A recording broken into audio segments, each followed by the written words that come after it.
Hello students, റെഫ്രിജറേഷനും air കണ്ടീഷനിങ്ങും എന്ന ഈ മോഡ്യൂളിലേക്ക് എല്ലാവർക്കും സ്വാഗതം. ഈ സെഷനിൽ നമ്മൾ ഡയല്യൂട്ട് ചെയ്ത HCl, പമ്പും മോട്ടറും, ഹോസ് തുടങ്ങിയ വ്യത്യസ്ത വസ്തുക്കൾ ഡീസ്കെയിലിംഗ് ചെയ്യുന്നതിന് ആവശ്യമായ സാധനങ്ങൾ ഏതൊക്കെയാണെന്ന് തിരിച്ചറിയാൻ പോകുന്നു. ഒബ്ജക്റ്റീവ്സ്. ഈ എക്സസൈസിന്റെ അവസാനം നിങ്ങൾ ഇവയ്ക്ക് പ്രാപ്തരാകും. ഡീസ്കെയിലിംഗ് യൂണിറ്റ് തിരിച്ചറിയാൻ, ഡീസ്കെയിലിംഗ് സൊല്യൂഷൻ മനസ്സിലാക്കാൻ, പ്രൊട്ടക്റ്റീവ് ഗിയർ ഉപയോഗിക്കാൻ, ഗ്ലൗസുകൾ, ഗോഗിൾസ്, സോഫ്റ്റ് ബ്രിസിൽഡ് ബ്രഷ് അല്ലെങ്കിൽ സ്ക്രബ്ബർ ഉപയോഗിക്കാൻ, ഡീസ്കെയിലിംഗ് സൊല്യൂഷനു വേണ്ടി കണ്ടെയ്നർ അല്ലെങ്കിൽ ബക്കറ്റ് ഉപയോഗിക്കാൻ, കഴുകാൻ സ്പ്രേ ബോട്ടിൽ അല്ലെങ്കിൽ ഹോസ് ഉപയോഗിക്കാൻ. ഇനി നമുക്ക് ഡയല്യൂട്ട് ചെയ്ത HCl, പമ്പും മോട്ടറും, ഹോസ് തുടങ്ങിയവ പോലുള്ള കണ്ടൻസർ കോയിലുകൾ ഡീസ്കെയിലിംഗ് ചെയ്യുന്നതിന് ആവശ്യമായ ടൂളുകൾ, എക്യുപ്മെന്റുകൾ, കൺസ്യൂമബിളുകളും എന്തൊക്കെയാണെന്ന് നോക്കാം. ടൂളുകൾ, എക്യുപ്മെന്റുകൾ, കൺസ്യൂമബിളുകൾ. Trainees tool kit, descaling unit, descaling solution, protective gear, ഗ്ലൗസുകൾ, ഗോഗിൾസ്, സോഫ്റ്റ് ബ്രിസിൽഡ് ബ്രഷ് അല്ലെങ്കിൽ സ്ക്രബ്ബർ, ഡീസ്കെയിലിംഗ് സൊല്യൂഷനായുള്ള കണ്ടെയ്നർ അല്ലെങ്കിൽ ബക്കറ്റ്, റിൻസിംഗ് ചെയ്യാനുള്ള സ്പ്രേ ബോട്ടിൽ അല്ലെങ്കിൽ ഹോസ്, ബ്രാസ് ട്യൂബ് ക്ലീൻ ചെയ്യാനുള്ള ബ്രഷ്, റബ്ബർ ഹോസുകളും ക്ലാമ്പുകളും, ഹൈഡ്രോക്ലോറിക് ആസിഡ് ആവശ്യത്തിന്. ഇനി നമുക്ക് കണ്ടൻസർ ഡീസ്കെയിൽ ചെയ്യുന്നതിനുള്ള തയ്യാറെടുപ്പുകൾ നോക്കാം. അതിന് ആവശ്യമായ ടൂളുകൾ ശേഖരിക്കുക, സേഫ്റ്റി മെഷറുകൾ ഉറപ്പുവരുത്തുക, കൂടാതെ വർക്ക് സ്പേസ് തയ്യാറാക്കുക എന്നിവയും ഉൾപ്പെടുന്നു. ഡീസ്കെയിലിംഗ് തയ്യാറാക്കാൻ പിന്തുടരേണ്ട സ്റ്റെപ്പ് ബൈ സ്റ്റെപ്പ് പ്രോസസ്. ഒരു കണ്ടൻസർ ഡീസ്കെയിലിംഗ് ചെയ്യാൻ ആവശ്യമായ സാധനങ്ങൾ: ഡീസ്കെയിലിംഗ് സൊല്യൂഷൻ, പ്രൊട്ടക്റ്റീവ് ഗിയറുകൾ, ഗ്ലൗസ്, ഗോഗിളുകൾ, സോഫ്റ്റ് ബ്രിസിൽഡ് ബ്രഷ് അല്ലെങ്കിൽ സ്ക്രബ്ബർ, ഡീസ്കെയിലിംഗ് സൊല്യൂഷനു വേണ്ടിയുള്ള കണ്ടെയ്നർ അല്ലെങ്കിൽ ബക്കറ്റ്, റിൻസ് ചെയ്യാനുള്ള സ്പ്രേ ബോട്ടിൽ അല്ലെങ്കിൽ ഹോസ്, റിൻസ് ചെയ്യാൻ ആവശ്യമായ ഒരു വാട്ടർ സോഴ്സ്. സ്പെസിഫിക് ഡീസ്കെയിലിംഗ് റെക്കമെൻഡേഷനുകൾക്കും സേഫ്റ്റി പ്രിക്കോഷനുകൾക്കും വേണ്ടി ഉപകരണങ്ങളുടെ മാനുവൽ അല്ലെങ്കിൽ മാനുഫാക്ചറിന്റെ ഇൻസ്ട്രക്ഷനുകൾ നോക്കുക. ഒരു കണ്ടൻസർ ഡീസ്കെയിലിംഗ് ചെയ്യുമ്പോൾ പാലിക്കേണ്ട സേഫ്റ്റി മെഷറുകൾ.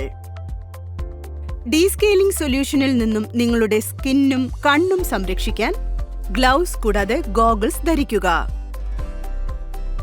അപകടങ്ങൾ ഒഴിവാക്കാൻ ഉപകരണങ്ങൾ പവർ സോഴ്സിൽ നിന്നും ടേൺ ഓഫ് ചെയ്യുകയോ ഡിസ്കണക്ട് ചെയ്യുകയോ ചെയ്തു എന്ന് ഉറപ്പുവരുത്തുക.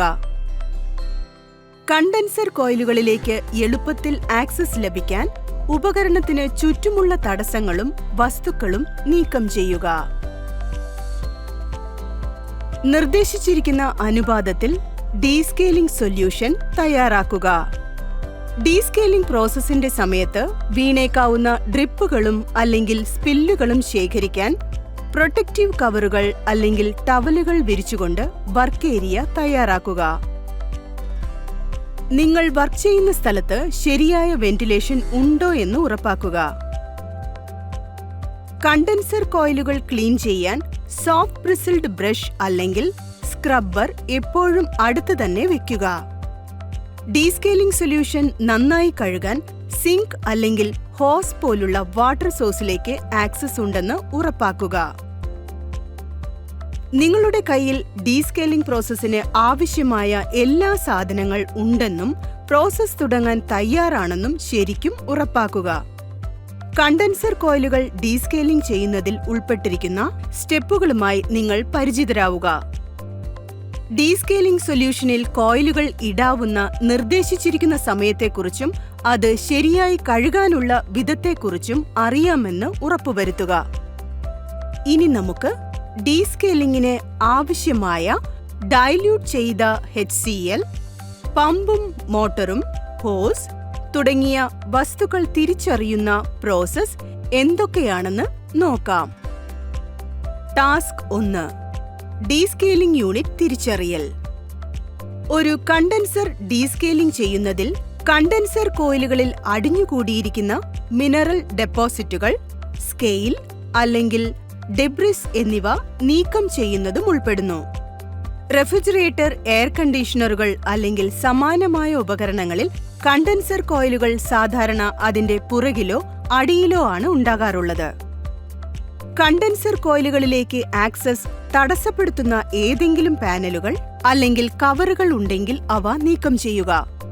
ഡീസ്കെയിലിംഗ് സൊല്യൂഷനിൽ നിന്നും നിങ്ങളുടെ കണ്ണുകളും സ്കിന്നും സംരക്ഷിക്കുന്നതിന് സേഫ്റ്റി ഗോഗിളുകൾ കൂടാതെ ഗ്ലൗസ് എന്നിവ ഉപയോഗിക്കുന്നു. ഒരു ആസിഡ് റെസിസ്റ്റന്റ് സെൻട്രിഫ്യൂഗൽ പമ്പിന്റെ ബാരൽ തിരിച്ചറിയുക.